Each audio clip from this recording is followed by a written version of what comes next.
Let's go ahead and move on to some of the more specifics about Arizona, because there was a lot that went on in that state. State lawmaker in 2020, election denier Mark Fincham has won the Republican nomination for Secretary of State of Arizona. This is, I'm reading from Politico. He pushes him closer to being the state's chief election officer during the 2024 presidential vote. I'm sure that'll go fine. While venture capitalist Blake Masters will represent the party in the state's key Senate race in the fall. These are the Trump-backed candidates. You know, Masters had a lot of Peter Thiel money behind him as well, but originally this was a very closely contested Senate primary, you know, hotly fought, and he ended up winning by quite a margin with Trump's help here. And one of the things they point out in this article, Saagar, which is interesting, is Fincham is far from the only Secretary of State in key swing states that has won the GOP nod, who is, you know, stop the steal conspiracy that says they wouldn't have certified the last election, who stands ready, willing, and able, apparently, to steal the next one if they're given the chance. He says he's the latest member of the so-called America First Secretary of State coalition to secure the nomination in a key battleground. The coalition's founder, Jim Marchant, is the Republican nominee in Nevada. Christina Caramo is the party's pick in Michigan, another kind of significant state. And in Pennsylvania, where the governor picks the state's chief election official, coalition member Doug Mastriano is the GOP candidate. So in these, I mean, Georgia is one of the only states where they've basically failed to get their person in there in terms of the key swing states that really decided the last election. So how are voters going to look at this? Are they going to, you know, evaluate these people and be concerned about how they might, what they might do in the next election based on what their comments are about what happened in the last one? This is legitimately disturbing and troubling that these people have gotten the GOP nod. It didn't come close either. You know, he got 41% of the vote, and the next closest was 24% of the vote. I do find it interesting at the state level, which is, look, Biden barely won. However, Biden's favorability in the state is a disaster. He's down by almost 20 points. At the same time, the Democratic candidate for Secretary of State, Adrian Fontes, they are going to make all of this about stop this. They're like, listen, we are just going to run fair elections, which not a bad case. For Secretary of State, right? Exactly. That's your whole job. Also, you can bet that this is going to have way more money behind this race than in any other Secretary of State race. You know, most people don't give a shit about the Secretary of State ever. But now that there is an explicit plan by many Republicans in order to be in place should they need to in 2024, well, now you can bet that a lot of people are going to be paying attention, both voters and donors. I found the polls put out by the pro-Trump pollster, Fabrizio, who worked for the Trump campaign in 2020, and whose polls were quite accurate, to be clear. Let's put this up there on the screen. He put out now a poll from the Save America PAC that actually shows Blake Masters, this is what I was alluding to earlier, beginning the general election 5 points behind Senator Mark Kelly, but showing Biden's numbers in the state under 40%. So they see some efforts in order to go against Mark Kelly by highlighting voting record. I don't think that stuff matters at all. I mean, voting record, to the extent that it does, they'll be like, he voted 98% or what, you know, some fake statistic with Joe Biden. But it's going to come down to Biden, and it is going to come down to also Arizonans have to make a much more explicit choice on whether they affirmatively buy in to stop the steal than many other states, almost like a Pennsylvania. That's true. We should also remember, you know, Blake Masters, this is a guy who did an ad where he said, I think Trump won. At the very beginning, he opens with it, I think Trump won.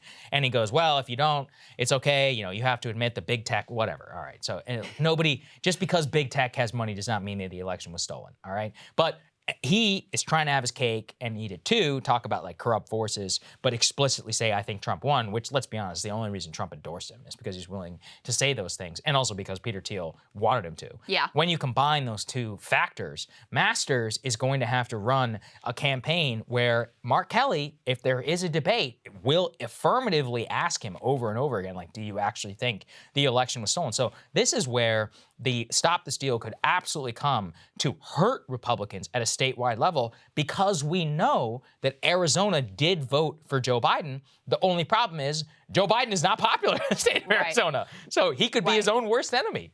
The vulnerability for Mark Kelly is very clear. It's a bad year for Democrats. The president's unpopular, inflation, all of the things that we know about. He personally has his own profile in the state. I do think that that's a huge advantage for him because what Republicans will want to do is to nationalize the race. He'll want to make it specific to his profile and to Arizona, and because voters already have these positive associations with him, that will help him very much to be able to do it.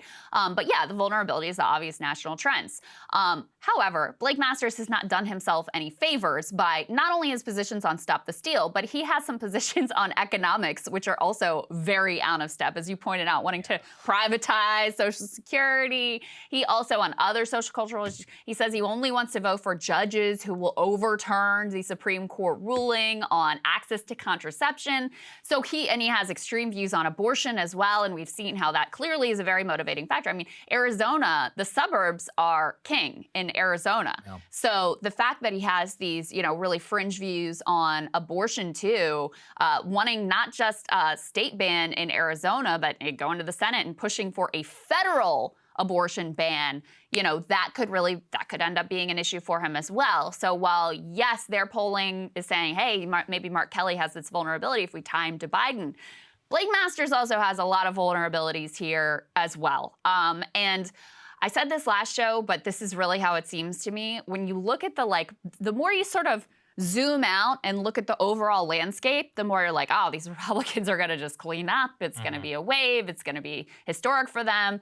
And then the more that you zoom into these individual races, the more you go, I'm not sure about this one. And whoa, the polling isn't quite where you'd expect it to be on that one. And geez, are voters in that state, are suburban voters really going to go for some of these positions and some of the ground that they've staked out? So we shall see. The one other little note here is that House Speaker Rusty Bowers, who was running in a Republican primary for a state Senate seat, who had testified at the January 6th commission, he lost. So that's another Trump victory here. And then let's talk about the Arizona governor race, because this one is still too close to call. I guess there's still, which is kind of ironic that, the Kari Lake, Stop the Steal people are counting on the late votes to come in to secure her victory. But anyway, we'll put that aside.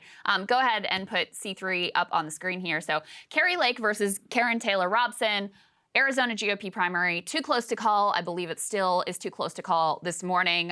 Notably, Arizona actually has a lot of mail-in votes.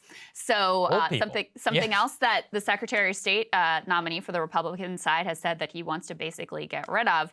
But, what was interesting is that while she was still trailing in terms of the official count, came out and pulled a Buttigieg and gave the victory speech and said, we won, we already know the final results are in, and also included some language in there of basically even if the results change even if it goes against us down the road, we know that we won. So very much ready to declare victory, whether she actually won or not. Yeah, MAGA's freaking out about Maricopa County. Let's put this up there on the screen.